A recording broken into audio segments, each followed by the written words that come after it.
So for the glute max kickback, it's important that we get set up correctly so that the execution of the movement is a lot more intuitive. So when we're setting up the cable height, we want something around waist height, and if you're not sure, a little bit higher is probably better than a little bit lower, and I'm happy to take a look for you in a form video. Next, you want to set up with your non-working side leg or the planted leg in line with the cable. The reason being is the glute max kickback isn't really a directly forward and back movement, although it is mostly forward and back.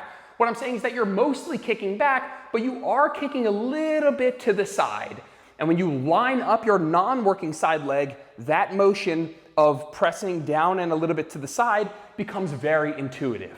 Next, I'm going to clip myself in and I'll show you guys what to do from there. So when you get into this position, stay close to the machine. Obviously, you're going to have to do that because the cable is so high.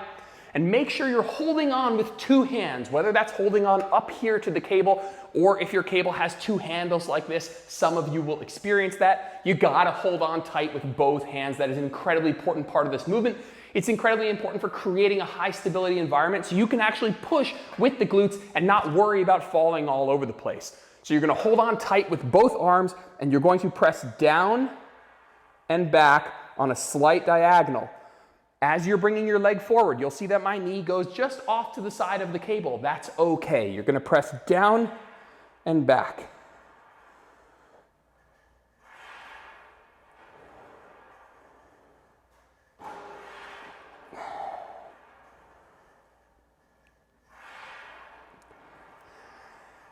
As you're kicking down and back, your foot's going to externally rotate a little bit, and I'm going to unclip myself and just show you what that looks like kind of in slow-mo.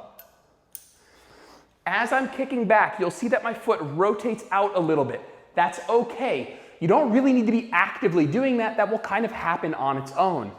And so as you're pressing down and back, your foot will rotate a little bit and point out like this. Don't exaggerate it. It should happen naturally. Now, if you find that as you're pressing down, your foot keeps clipping the floor on the way back, you can grab a little plate here for your standing leg so that as you press down, you're elevated a little bit and you don't have to worry about hitting the ground as you swing your leg down and back.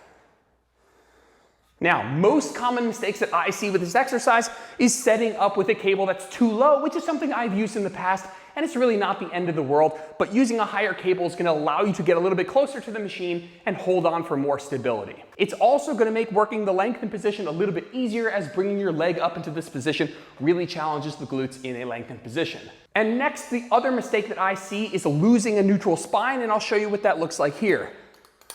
Some people will set the cable up too high so that they bring their legs so high up that they start to round their butt underneath. That we don't want. We want to remain in a neutral spine position throughout. And so if your cable is up too high and you see your butt start to tuck under, your lower back start to round, either bring the cable down or I will tell you to do that. The next thing I see is people going too far back and arching the back, thinking that further back is better. And this is what that would look like. Essentially what's happening is people are going to press out and back and arch their back at the end there.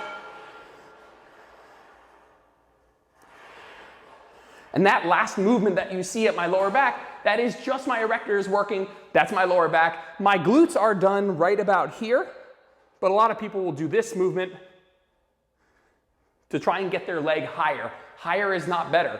When your glutes are done, you're done. And so here's what a couple good reps would look like.